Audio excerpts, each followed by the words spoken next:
कि हर आदमी अपने पेट को यदि अपने हाथ से नापे, इन दो हाथ के अलावा इससे बड़ा पेट किसी का नहीं हो सकता है। दो हाथ के पेट को भरने के लिए दो हाथ काफी है। मगर तकलीफ तो यह है कि आदमी को अकेले पेट की चिंता नहीं है और ना ही उसे पेटी की चिंता है। पेटी भी भरी जा सकती है। टाटा रिलायंस से, बिल गेट्स से, ये पेटी भरने के लिए इनके दो हाथ बहुत हैं। इन दो हाथों से पेट भी भरा जा सकता है और पेटी भी भरी जा सकती है। लेकिन तकलीफ तो तब होती है कि आदमी को न पेट की चिंता है न पेटी की चिंता है।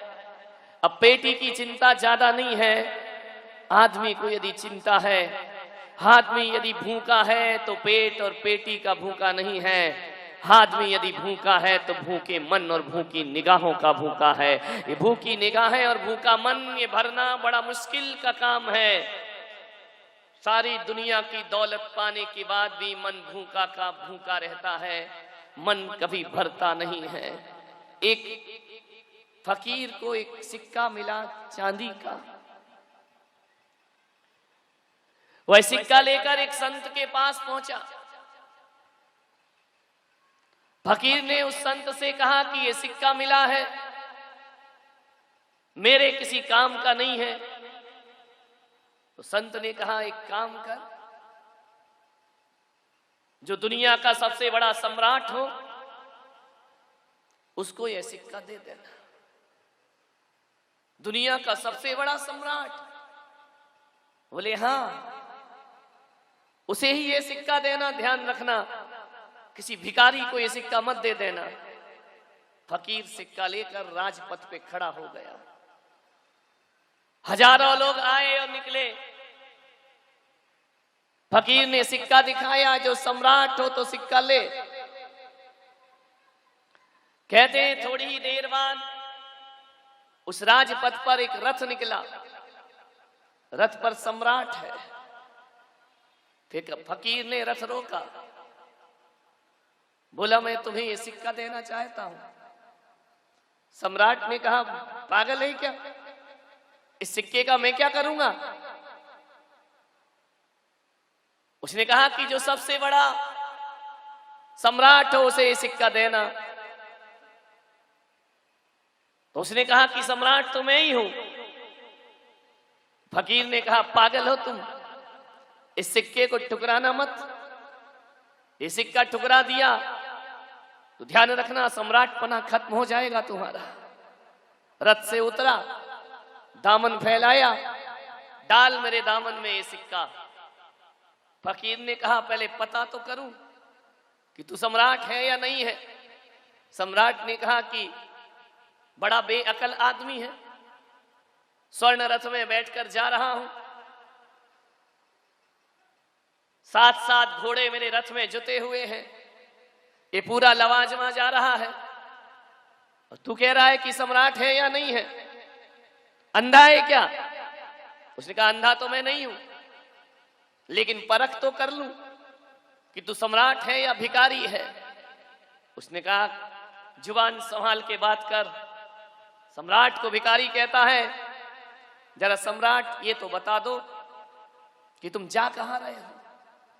बोले मैं पड़ोसी राज्य में चढ़ाई करने जा रहा हूं। सम्राट तुम्हारा राज्य कितना है? बोले जहां निगाह जाए वो सब मेरा साम्राज्य है, उठा के देख ले नजरें। तो फिर तुम अब कहां जा रहे हो? बोले पड़ोसी राज्य को जीतने। तो भिखारी ने, फकीर ने कहा ऐसा कर, तू रथ में वापस बैठ और आगे जा, ये सिक्का तेरे भाग्य में नहीं है।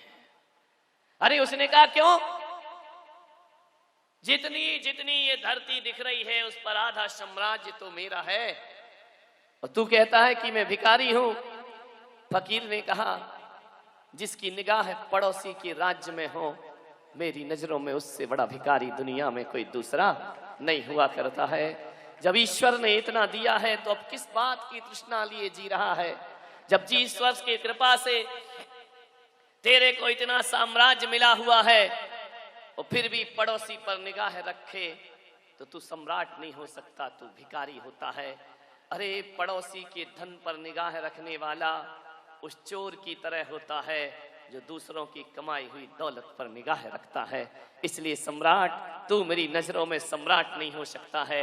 और कहते हैं भिखारी ने सिक्का वापस लिया, सम्राट ने नजरें झुकाई और आगे चला गया।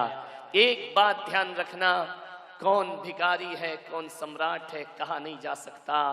अरे बाहर से कई लोग सम्राट दिखते हैं लेकिन भीतर के बड़े भिखारी हुआ करते हैं, और कई लोग बाहर से तो फकीर और भिखारी दिखते हैं लेकिन भीतर से सम्राटों के भी सम्राट हुआ करते हैं। ध्यान रखिए, कौन है भिखारी कौन है सम्राट? बहुत कम लोग होंगे जो सम्राट की तरह पैदा हों, सम्राट की तरह जिए और सम्राट की तरह विदा हों।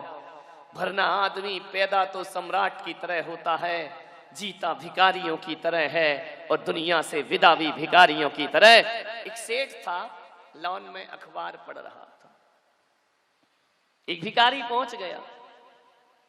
भिखारी ने कहा कि सेठ जी कुछ दे दो। सेठ ने कहा नहीं है, बहुत बड़ी कोठी। भिखारी ने कहा कि सेठ जी रुपए 2 रुपए दे दो। सेठ ने कहा नहीं है मेरे पास। तो ऐसा करो सेठ, 2 रोटी दे दो, सब्जी दे दो। बोले नहीं है। तो बोले सेठ जी ठंडा पानी पिला दो। बोले वो भी नहीं है। तो बोले फटे पुराने कपड़े पड़े हो वही दे दो। बोले वो भी मेरे पास नहीं है। अब भिखारी से ना रहा गया, उसने कहा जो मांगो वो नहीं है, जो मांगो वो नहीं है। तो भिखारी ने कहा कि फिर यहाँ काहे को बैठा है, पकड़ कटोरा चल मेरे साथ। जब तेरे पास कुछ है ही नहीं तो काहे का सेठ बना बैठा है। ध्यान रखिए, ये कटोरा पकड़, बहुत कुछ मिलेगा। रुपए 2 रुपए क्या, दिन भर में बहुत चिल्लर मिलेगी तुझे। सब कुछ होने के बाद भी मुंह से ना निकले तो ध्यान रखना, बाहर का सम्राट है लेकिन भीतर का बहुत बड़ा भिखारी हुआ करता है वो इंसान। और जैन संतों का जीवन देखना, उनके तन पे कपड़े भी नहीं होते हैं, कल की रोटी की व्यवस्था भी नहीं होती है। विचार करिए, जिनके पास ना रहने को मकान होता है ना सोने को बिस्तर हुआ करते हैं, ऐसा नंगा फकीर बाहर से भिखारी दिखता है लेकिन भीतर से सम्राटों का भी सम्राट हुआ करता है। कौन होता है सम्राट, कौन होता है भिखारी? विचार करिए। दौलत होने के बाद भी भिखारियों जैसा जीवन जीना, धत्तरी की आदमी की। दुर्भाग्य से, सौभाग्य से लक्ष्मी नहीं मिली, ये दुर्भाग्य से मिल गई है। ध्यान रखना, कभी जीवन में मेरे पास आते हैं भक्त तो मैं एक ही आशीर्वाद देता हूं कि हमेशा तेरा हाथ ऊपर रहना चाहिए। ऐ देने वाले, देने की कला सीख। यदि ईश्वर ने तुझे दिया है तो तुझे भोगने के लिए नहीं दिया है, ईश्वर ने दिया है तो जगत कल्याण के लिए तुझे दौलत प्रदान की है। और जो स्वयं भोग करके चला जाएगा, जैन दर्शन कहता है कि बहुत आरंभ परिग्रह वाला नियम से नरक गति का पात्र हुआ करता है। ध्यान रखिए, संतुष्टि, संतोष नहीं है। बड़े बड़े सेठ आते, मैं पूछता हूं भाई कैसा चल रहा है? क्या महाराज बस चल रहा है। क्या मतलब? बस दाल रोटी चल रही है। सेठ है वो कह रहा दाल रोटी चल रही है। मैंने कहा ऐसा ही कह दूं तथास्तु, ऐसा ही चले। बोले नहीं महाराज, ध्यान रखना, मुझसे दौलत छिपाते जैसे कोई मैं इनकम टैक्स ऑफिसर हूं। ध्यान रखना, बड़ा मुश्किल है। और की कला सीख ली है तुमने, कितना भी मिल जाए, हवस इतनी है कि समुंदर तलाश करता है। कल देखा नहीं, एक आदमी करोड़ों अरबों रुपए बच्चों को किडनैप कर करके इकट्ठा करता रहा। सोने की चूड़ियों की चाहत ने लोहे की हथकड़ियां पहना दी। ध्यान रखना, ऐसा ज्यादा सोने की चेन के लफड़े में मत रहो ये सोने की चैन एक दिन फांसी का फंदा भी बन सकती है और सोने के कंगन लोहे की हथकड़ियां भी बन सकती हैं। ध्यान रखिए। अरे मालिक जो भी दे दे तू कर ले कबूल, और कभी कभी कांटों में खिलते हैं फूल। ध्यान रखिए।